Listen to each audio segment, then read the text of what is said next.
Hello everybody, it's Mrs. Ware of Stream English here, and today I'm going to be doing a last minute revision with you on AQA English Language Paper 1 question number 5. Let's do this. Now, I'm going to assume for this video that you already know the basics of this question, how many marks it's worth, what it is you got to do, how long you should spend on it. You know that basic information. If you don't, you need to have a look at my video, the top 5 things that you need to know about AQA English Language Paper 1 question 5. In this video, I'm going to be getting much more detailed and much more thorough, really talking you through the mark scheme for this question and all the different tricks and strategies that you can use to help yourself get the best mark possible. I'm going to start off with looking at assessment objective 5, content and organisation.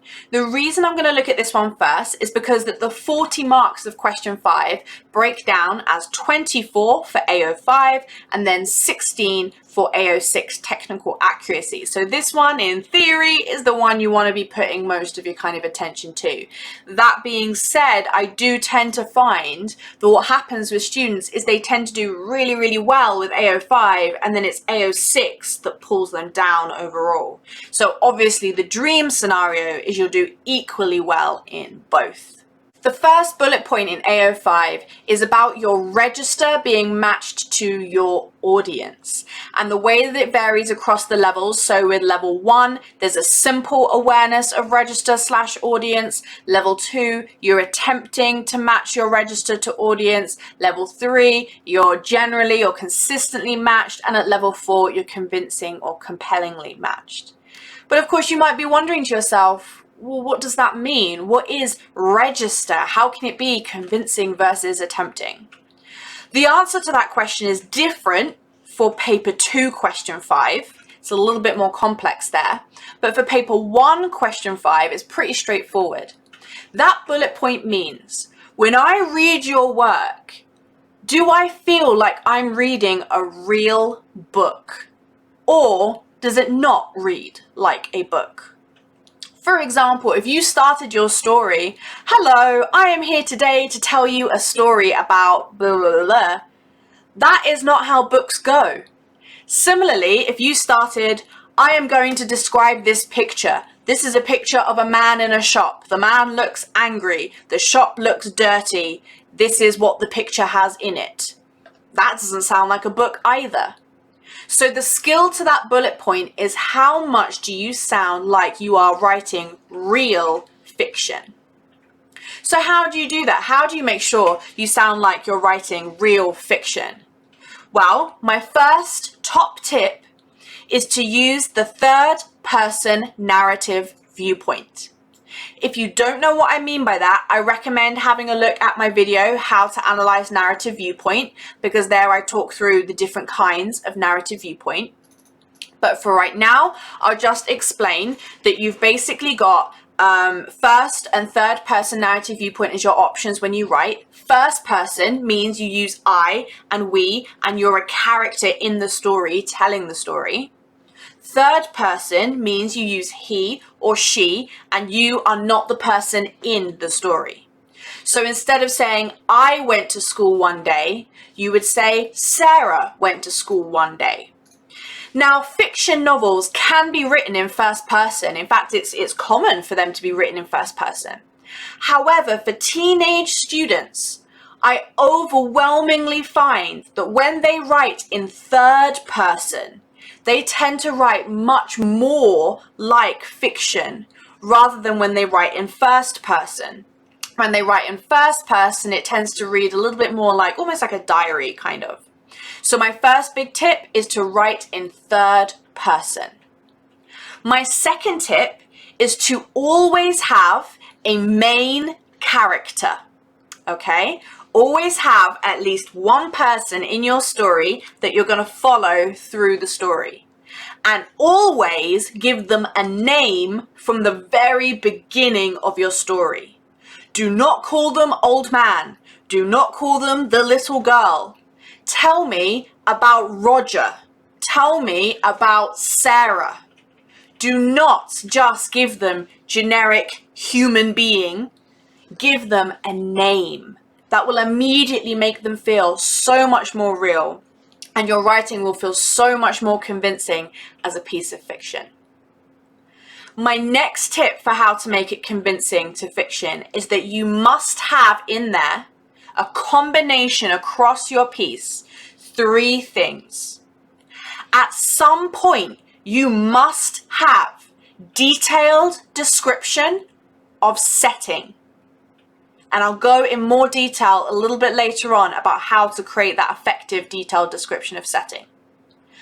At some point in your story, have detailed description of what a character looks like. And again, I'll talk a little bit later about how to do that well.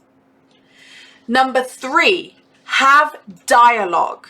Now, a lot of students try to do dialogue by having their character think to themselves, but that isn't dialogue. Dialogue requires a second person. Have them have a conversation with someone about something. Have a conversation somewhere in your story. And importantly, make sure you have punctuated that correctly. I don't have time in this video to go through how to correctly punctuate dialogue, but I know that BBC Bitesize have a great revision resource on this, which is called something like How to Punctuate Direct Speech. So go have a look at their website for the kind of rules of how to punctuate dialogue. But as well as having that dialogue, you must punctuate it correctly. And then finally, you need to have action. What I mean by that is not that you need to have some kind of big car crash, or you need to have a zombie apocalypse, or you need to have, a wedding go wrong and somebody gets amnesia and then falls in love or whatever. You don't need to have masses of stuff happen, but something needs to happen. It can't just be description. Even if the action in your story is as small as girl gets up for school and gets ready in the morning and then goes to school, and you do a really, really good job of making me feel like that girl is a real person, and you create a real sense of what her family's like, and I really feel for her, and then you help me understand that she's about to go in for a day of school she's really nervous about because she's got an exam. That could be great writing. It doesn't have to have a huge plot. And if you've seen my top 5 tips on question 5, you know I warn against having a really huge plot, but you do want to have some kind of action in there. The second bullet point in the mark scheme is all about how well you've met the purpose. So you can see that at level 1, it's about a simple awareness of purpose. Level 2, you're attempting to match the purpose. Level 3, generally and consistently. Level 4, convincingly, assuredly. Again, for paper 2, question 5, matching to purpose is much more complex because there's so many different purposes you can have. For paper 1, it's really straightforward. Fiction has 2 purposes. Number 1, to describe or tell a story. Number 2, to entertain. The describing or the telling a story you will naturally achieve in the process of your writing. You're going to describe things, especially if you listen to my tips about how to make your register work. You're also going to tell a story, again, if you follow my tips and have some action. The harder purpose to really meet, and the one that makes the biggest difference to your different levels, is the entertaining. The examiner does not want to read your work thinking, man, this is like, can I stop yet? It sounds horrible, but that is the way some of them think when they read students' work. Instead, you want them to be thinking, oh, this is such a good story. I wish it kept going. I wish I could get to read on. That's what you want them to be thinking. And therefore, being able to do well in this second bullet point actually means doing well in the next bullet points that I'm going to talk about. So this second bullet point about being matched to purpose, if you tick the boxes of the bullet points I'm going to talk about next, you will tick this box and you will be entertaining. Our third bullet point is, in my view, the most important, because if you get this one right, you're going to be definitely getting your purpose right. And if you get this one right and get the purpose right, you're going to be getting the register right. So I cannot stress enough that this bullet point is the most important. And this bullet point is about your vocabulary and your use of what they call linguistic devices. In other words, language techniques like metaphors, similes, repetition, juxtaposition, semantic fields, all that good stuff. So if we look again at the mark scheme and the different levels that you have, at level 1, simple vocabulary, simple linguistic devices. That basically suggests that you speak in really kind of plain, basic English. Think of it kind of like primary school. The cat is sat on the mat and he's wearing a hat. That kind of very basic, small words. You're also not really using any linguistic devices. Even in that example of cat, hat, mat, I was using linguistic devices because they all rhyme. But if you're using simple linguistic devices, you're not even doing that. You're just telling a story. There is a man, he goes to the shop, the man is sad. You're not using any kind of techniques to help make the telling of the story more entertaining to read. At level 2, we now have you attempting to do these things. So you have some use of linguistic devices and you're beginning to vary your vocabulary. You've got conscious use of vocabulary. At level 3, your vocabulary is clearly chosen for effect and you've got successful linguistic devices or appropriate linguistic devices. And at the top of level 3 is increasingly sophisticated vocabulary. And at level 4, you've got extensive vocabulary with conscious crafting and ambitious vocabulary and sustained crafting. So let's think about how we're going to take ourselves through these different levels for the vocabulary and for the linguistic devices. First of all, the vocabulary. A lot of students think that because AQA puts so much emphasis on vocabulary, the best thing that they can do is go and get a thesaurus and just memorize some words and just swallow a thesaurus and be done. It's not that simple. And I'm going to show you now why it's not that simple. I typed the word cold into a thesaurus, and these are the words that it offered me. Now, when I'm trying to use a more sophisticated word than cold, I might be tempted to look through this list and ask myself, which one sounds the fanciest? And I might be tempted to go for Hyperborean. Oh, now that sounds ambitious and extensive. Let me go for Hyperborean. But here's the problem. I'm doing that just because it sounds fancy. I'm not doing it trying to think about what effect do I want to have with this word. And the problem is that Hyperborean, if I actually look in the dictionary at what Hyperborean means, this is what the dictionary says. People believed to have lived beyond the north wind in a sunny land, an inhabitant of the extreme north. If I was not trying to have that effect, I'm not remotely trying to suggest that it's people of the extreme north. And actually, I'm just trying to suggest like, oh, it's a little bit, it's a little bit cold. Hyperborean is not the word I want. And therefore, what I've done is I've used this really fancy word, but I'm not using it for effect and it's not appropriate. So it's not going to get me the marks I need. If we look back again at that list of other synonyms, frigid, frosty, snowy, wintry, those words all have different levels of cold associated with them. Something being frigid has connotations of being much more uncomfortable and freezing and painful kind of cold compared to snowy, which sounds quite kind of pretty and picturesque and gentle. So when it comes to me thinking about my vocabulary, I need to think about what is the meaning of the word and how is it going to help me to convey a particular effect.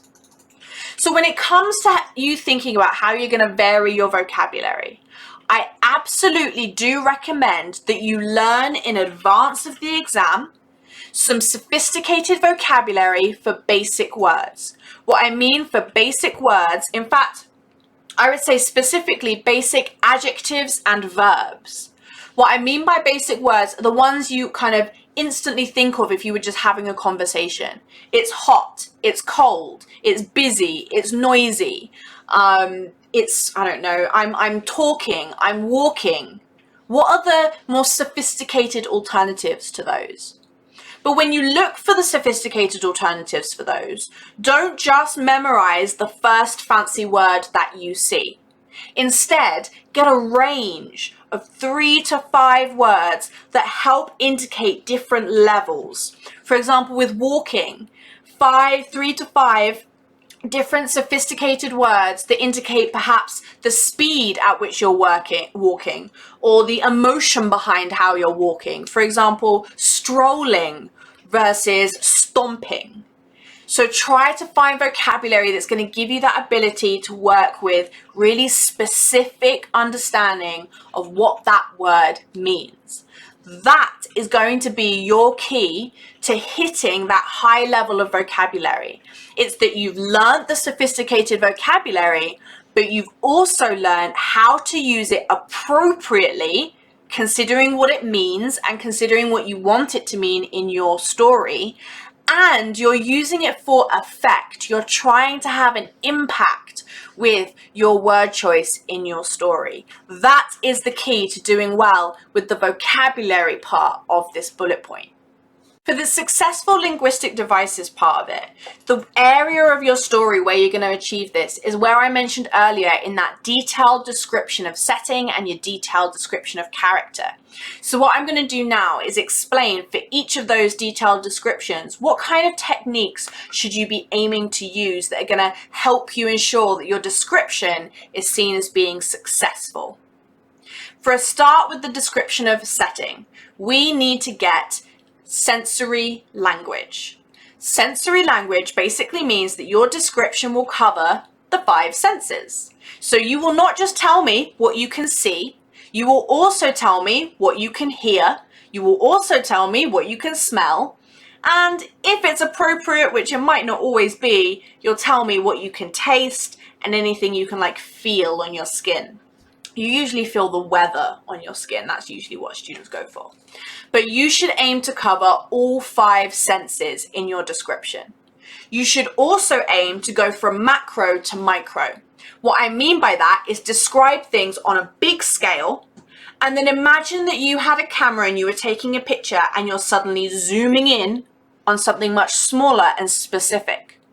Let's take, for example, a tree.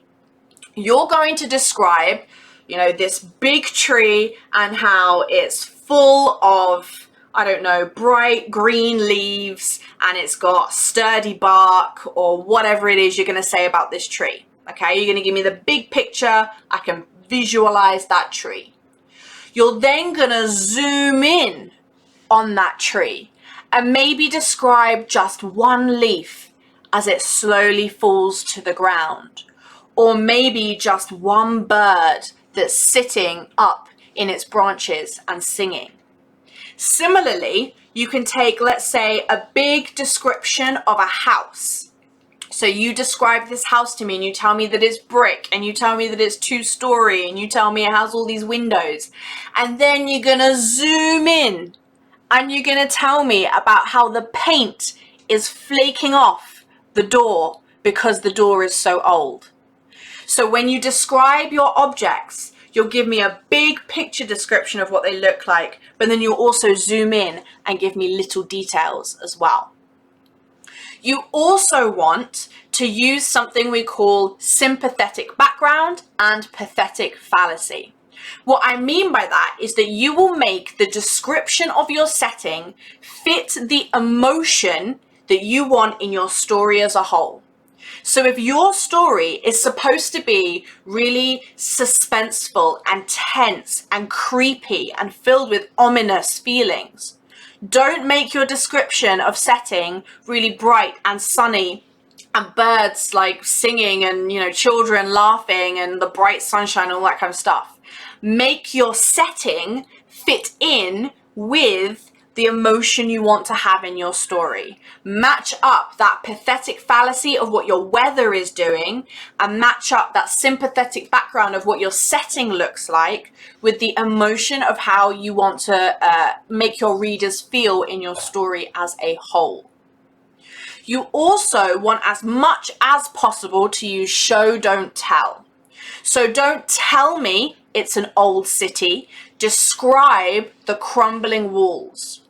Don't tell me that it's a busy city. Show me the hundreds of people banging into each other because they can't all fit in and they're trying to get on their way to work. As much as possible, show me, don't tell me what this setting is like. One of the things you can often do is in advance of the exam, write a description of some set places. You can really work on refining your craft and working on how you're going to describe it to make it really good. And then you're not necessarily able to copy paste that over to an exam, but you have at least already thought about how you'd write about certain settings, and you might find you're able to reuse some stuff. So I would recommend, in advance of an exam, having a go at writing a description of somewhere by the sea, of somewhere in a city, of somewhere that's very kind of quiet and green, like the countryside or a village or something like that. I would also recommend covering the 4 seasons: spring, summer, autumn, and winter. Have a go. How would you describe what a tree looks like in spring versus what it looks like in the winter versus what it looks like in the autumn? How are you going to describe it in those different ways for those different seasons? Preparing that in advance is going to help you with making sure you've thought about what linguistic devices am I going to use, what vocabulary am I going to use, and kind of preparing that in advance. I don't recommend then memorizing that and trying to force it into your exam paper. You want to be able to respond to the question, but you at least might find oh, that description I came up with of this tree, that works here, or oh, that metaphor I came up with works here, or something like that. Now for the description of character, how do you do that well? Well, you absolutely want to be using that sensory language again, in the sense of giving a sense of what something looks like. You might also give a bit of smell, maybe if they're wearing perfume or they perhaps don't shower as often as they should do. But you might not find you have as much of a reason to talk about, I guess you could talk about the sound of their voice, but again, less of a reason to talk about taste or touch there. You also want to be using really specific word choices, again, thinking about your vocabulary of how you're going to describe what your different parts of the character look like, again, so that you can show, don't tell. What you're specifically looking to show and not tell is your character's personality. For example, if I was to say to you, this person that you're about to describe is messy. How are you going to show me that through the way that they look? How would you describe their hair or their clothes or the way that they walk to show that they're messy? If I said to you, this character is a perfectionist, how are you going to show that to me rather than telling me through the way that they look and the way that they perhaps behave, the actions that they take? So when you're doing your description of character, you want to make sure you're trying to show their personality in that description. And you do that with the really specific word choices, that zooming in on yes, big picture, they have brown hair, zoom in, all the curls are kind of falling out of place.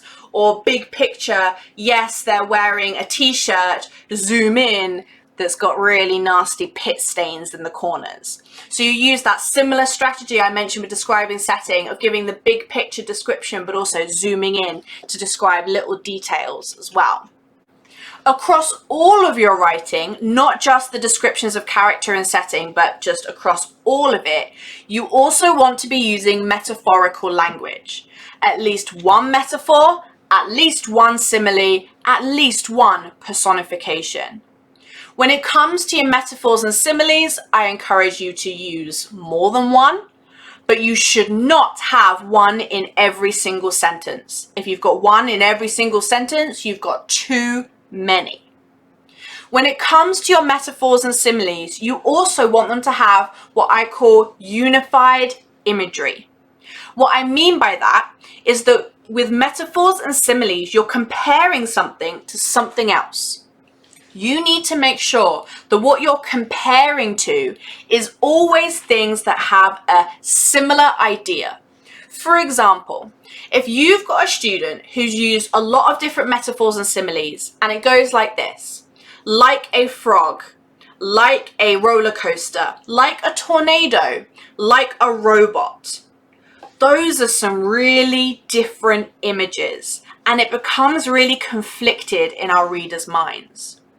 On the other hand, if you've got a student that uses a lot of metaphors and similes, and it goes like this: like bullets, like guns, like the enemy, like a trench.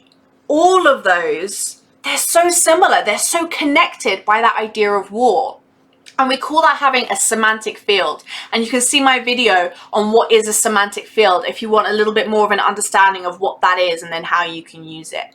But you want to make sure that all of the images and all your different metaphors and similes have that like similar imagery to them. That's going to help make sure that your metaphors and similes are successful rather than them just kind of not quite all fitting together and not quite working.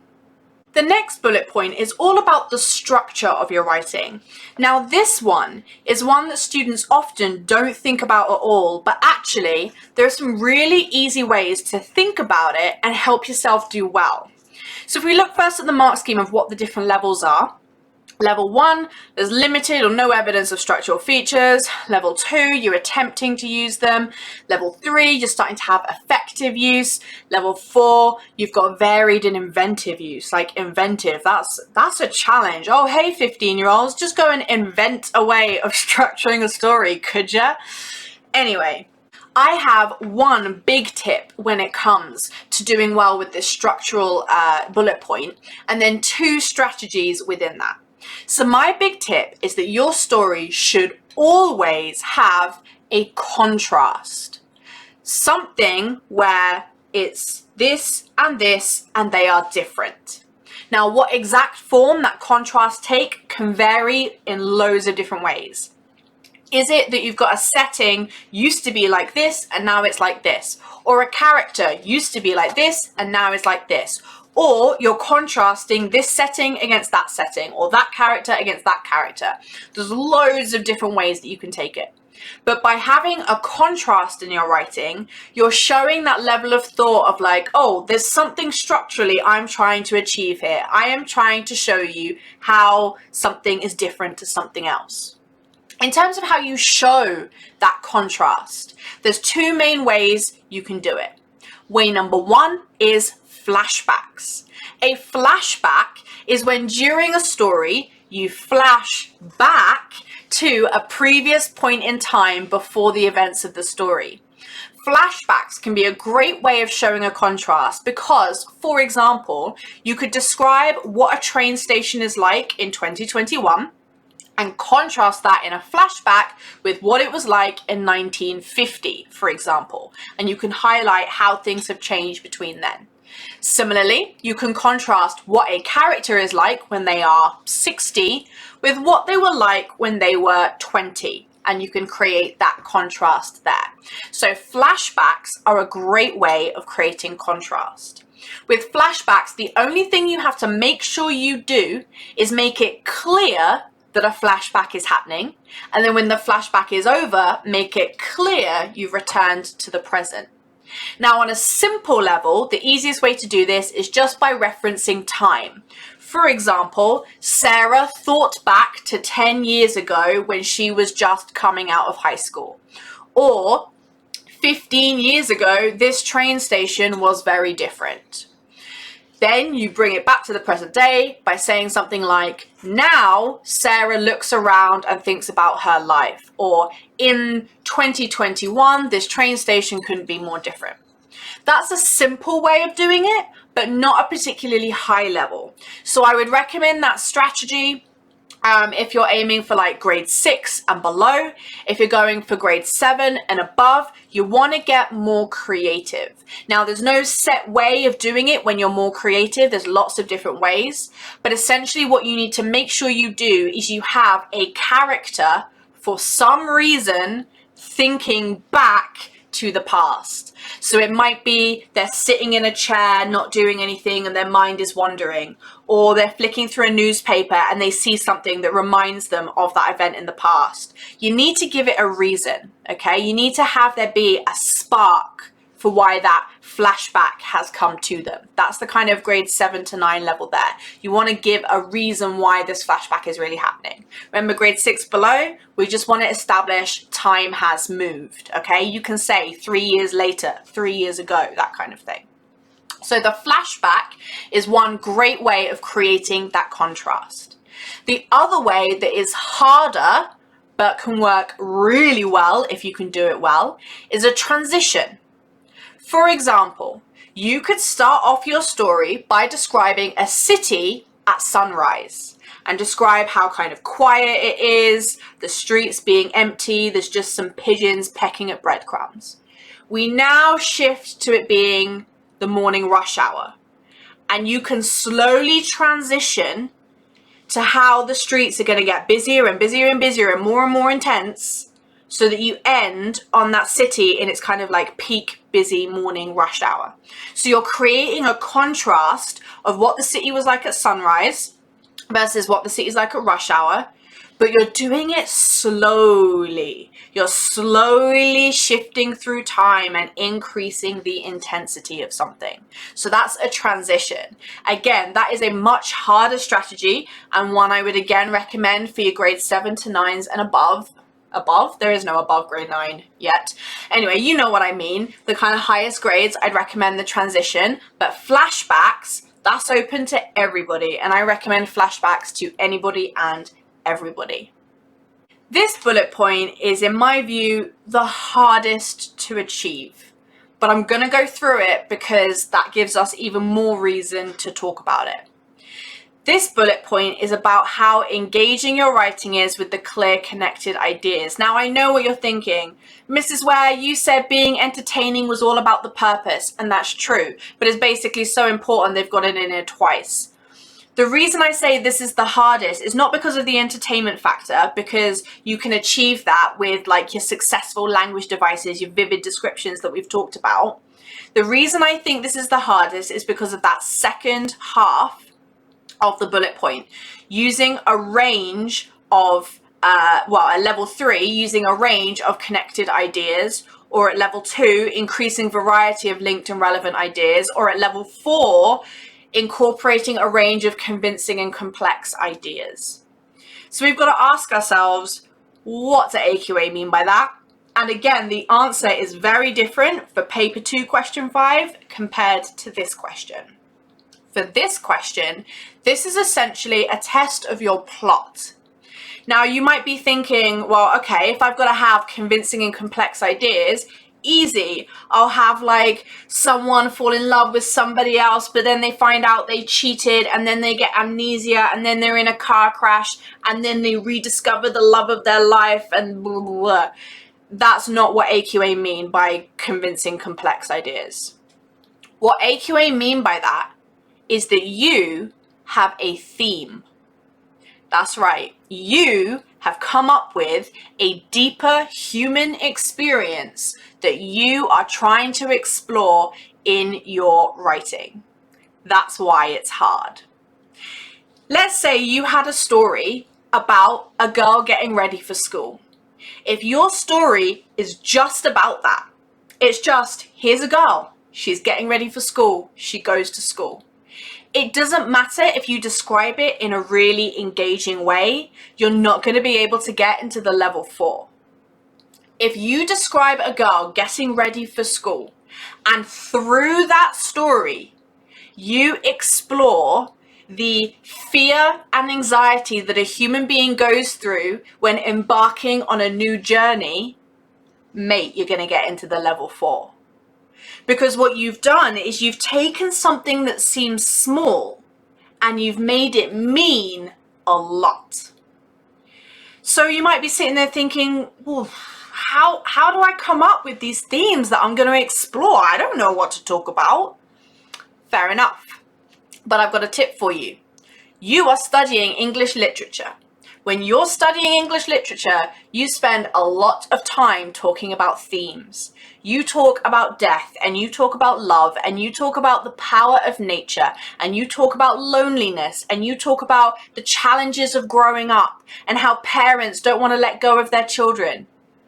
Take a theme that you've studied in English literature and write your version of it. Let's say, for example, that you are studying the power and conflict cluster in AQA poetry anthology. You study poems like Checking Out My History, which are all about identity and how somebody tries to take your identity from you. You could write a story inspired by that idea. You're not ripping off Checking Out My History. It's not going to be a story about a guy saying, dem tell me, but you're taking inspiration from the theme.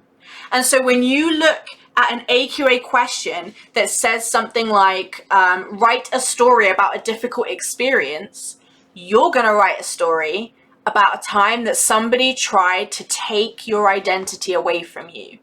And you're going to tell that story through a small moment. Something like a little girl who loves football and the day that boys wouldn't let her play. Simple. So take the themes that you have been learning in English literature and use those to help you.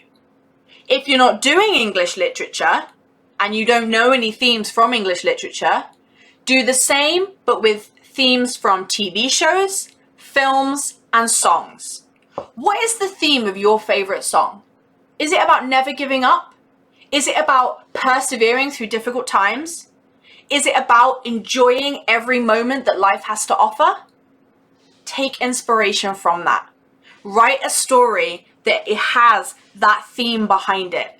Write a story that is about an old man watching some kids play in a park. I know that sounds dodgy, but bear with me. And you're going to have a flashback to when he was a child and how he enjoyed those moments. And it's all going to be a story about how he wishes he could go back to that time and hold on to that time in his life. So if you can't think of any themes from English literature, draw the ideas from your favorite books, TV shows, films, video games, and songs. Ask yourself, what are the beautiful ideas of human experience that they explore that I could also take inspiration from and use to inspire my story? You want to make sure that the small plot you've got means something. It's not just a story about a woman sitting in a chair and putting on makeup. It's a story about how women feel pressured to look a certain way. Yours is not just a story about a girl sitting on a bus. It's a story about the diversity of life that we experience when we travel. You are going to take a small action and give it a big meaning. The last bullet point for AO5 is probably the easiest to achieve, but one that is the rarest achieved because students just don't think about it. So this one is a real easy win for you if you just remember to do it. And that is to write in paragraphs, people. So you can see here that right down at the bottom of level 1, you have 1 or 2 unlinked ideas and no paragraphs. I cannot tell you how many times a student who's going to go on to write a fantastic piece of writing technically ticks that level 1 box of having no paragraphs. In case you've forgotten, here's the rule of how to know when to start a new paragraph. It's called tip top. You need to start a new paragraph whenever there is a change in time, place, topic, or person. And the person is if you're talking about a different character. Start a new paragraph. Follow tip top. Have accurate paragraphing. And you are going to zoom yourself for that bullet point straight up into your level 3 area. Don't get me wrong, I'm not suggesting all you have to do is use paragraphs and you're going to get a good grade. You have to have done the other bullet points. They're far more important than this one. But this is just going to help you be like, yeah, I'm secure in this like level 3 area because obviously I've got paragraphs. In terms of having your level 4 paragraphs, I don't really have a lot of tips here. AQA really kind of provides specific details of how the levels are different. Like they talk about coherent paragraphs with integrated discourse markers versus consistently coherent with integrated discourse markers, and then fluidly linked with seamlessly integrated discourse markers. In reality, what they mean is that your story follows a logical progression, and therefore your paragraphs follow a logical progression. That will do the job. That, and of course, it being clear if time has changed, that's clear. If we've had a flashback happen, that's clear. So the key to doing well with your paragraphs, as well as actually number 1, using them, is making sure number 2, that you have planned your answer. Plan your answer, people. So you can make sure that your story is going to go in a logical order. Because if you're making it up as you go along, you might find you start writing about things, you're thinking, oh, I wish I'd mentioned that there, not there, and I wish I put this up here and that down there. Just take 5 minutes to plan, this is going to happen, then this is going to happen, then this is going to happen. If you want, bullet point it by paragraph. Paragraph 1, I'm going to describe the church. Paragraph 2, I'm going to shift to describe the girl. I'm going to aim to contrast the girl to the church. Give yourself that scaffolding of making sure you've planned out the logical progression of your paragraphs. And also make sure that if time is changing in your story, which if you're using a transition, it will do, and if you're using flashbacks, it will do, make sure that is communicated clearly. Make sure you've got that way of communicating time has shifted, whether it is through a more explicit phrase like 10 minutes later, or a more subtle phrase like as the sun climbs higher in the sky. Make sure you're clearly conveying the changes in time as your story goes on.